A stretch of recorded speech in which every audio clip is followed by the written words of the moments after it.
Hey everyone, Dr. Zio here again, and today we're here to talk about Power Rangers Cosmic Fury, and more specifically, one of the things I didn't like about Power Rangers Dino Fury, and how we left Zayto. So at the end of Power Rangers Dino Fury, Zayto died.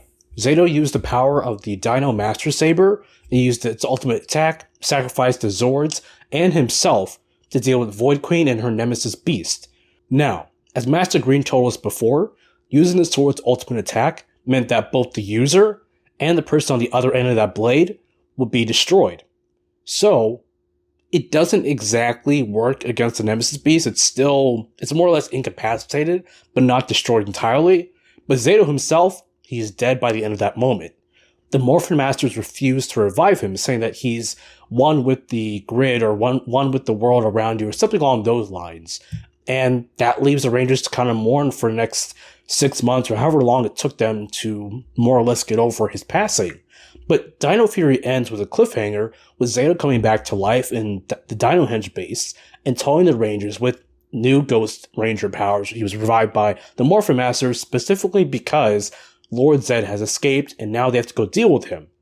So, carrying on from that, I didn't like it because I felt like it trivialized Zayto's sacrifice. I felt like killing him and then bringing him back just a few moments later didn't really mean much for the overall moment. So I feel like with Power Rangers Cosmic Fury, the writers have set themselves up to right that supposed wrong.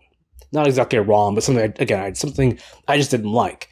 And they could do this by making Zayto's revival temporary. Again, we know that Zayto was revived specifically to deal with the Lord Zed problem.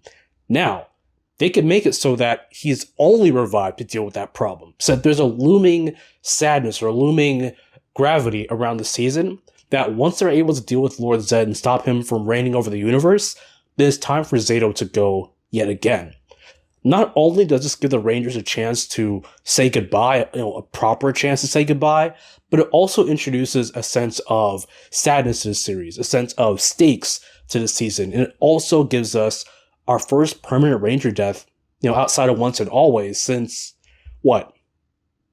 ever? Like the last Ranger death we had that actually stuck was the Magnet Defender back in Lost Galaxy. And beyond that, other Rangers haven't really died. They've died, but they've come back to life, that is. Now, think of this for people who watch anime. This could be similar to Goku's situation in Dragon Ball Z's Buu Saga, wherein the Elders or the Supreme Kais or whatever happened, they allow him to come back to Earth to participate in the World Martial Arts Tournament.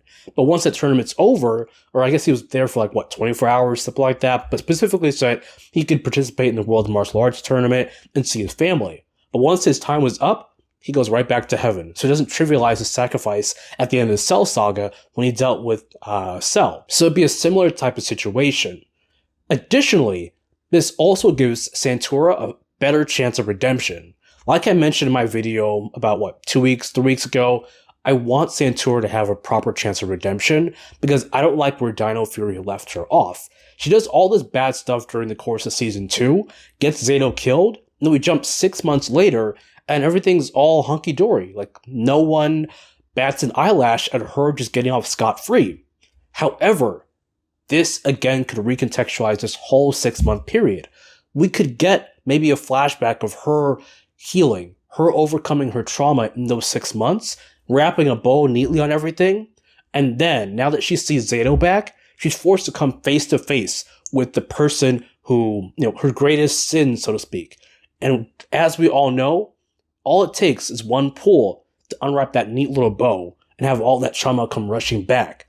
Now, I'm not asking to get some, traumatic wailing from Santura's actions. I'm not asking for anything super dramatic like that, but just a moment where she has to face Zayto face to face. And maybe she's stumbling over her words. Maybe she's apologizing to him for what she did and her part in his demise. And Zayto just gives us 3 simple words. I forgive you. That's all it takes. That is all it takes. And it shows people that forgiveness is important. That forgiving people who have gone through the effort to change who they are for the better is important. Because it validates that notion that people can change. And also validates the notion that holding your grudge or holding this grudge against somebody for years and years and years or however long you want to may not be the best choice. Sometimes forgiveness may be the best option. Additionally, this also might tie back into Billy's involvement in Cosmic Fury. Now, we know that Cosmic Fury's big old story beats were written before Once and Always, so I'm not expecting Billy's involvement in Once and Always to have a big impact on his role in Cosmic Fury. However, they can still slide in a few lines here and there and help integrate him into this overall arc of Zaytos, in that Billy also has a problem with moving on. He still is holding on to Zordon's sacrifice. Similar to Zayto, Zordon sacrificed himself at the end of Power Rangers in Space when he forced Andros or asked Andros to shatter his energy tube so that his energy could wash over the universe and get rid of all the members of the United Alliance of Evil while also purifying Lord Zed and Rita. Now, in this situation, or I guess back then, that was all undone in the next season, similar to how Zayto's sacrifice wasn't necessarily undone, but it was kind of trivialized by the end of Dino Fury. Now, Billy seeing everything that the Rangers are going through over the course of the season, them having to reckon with the fact that their leader is only back for a short period of time, basically living on borrowed time, Billy seeing all this, that could be an important moment for him. Billy went through all the trouble to bring back Zordon Once and Always, and that backfired miserably. It got Trini killed, a valuable member of the original Mighty Morphin Power Rangers team. It left Min without a mom. It left Zack without a job, or it made Zack quit his job to take care of Min.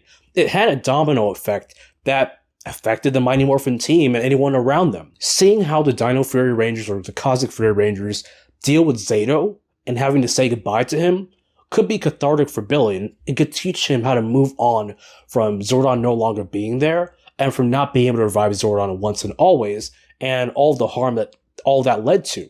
Again, I'm not expecting really any of the big details from Once and Always to make its way into Cosmic Fury, but there are still some things that they can slip here and there in Cosmic Fury that would pay off for those people who watched Once and Always. But really, that's all I have to say for today. Let me know what y'all think about this in the comment section below. Again, Power Rangers Cosmic Fury premieres exclusively on Netflix worldwide on Friday, September 29th, 2023, and I will have my reviews up day by day leading up to the 10th episode being the season finale, and for right now, it looks like the series finale of Power Rangers as we know it. Yeah, look forward to that. Otherwise, I'm Dr. Zio. Thank you for watching. I do appreciate it. Like, comment, subscribe, all that good stuff, because it does help with the YouTube algorithm. Basically helps me get more popular, which brings me more opportunities to share news and other information with all of y'all. But until next time, again, I'm Dr. Zio. Hope y'all have a good week. I'll see you all in the next one. Ciao.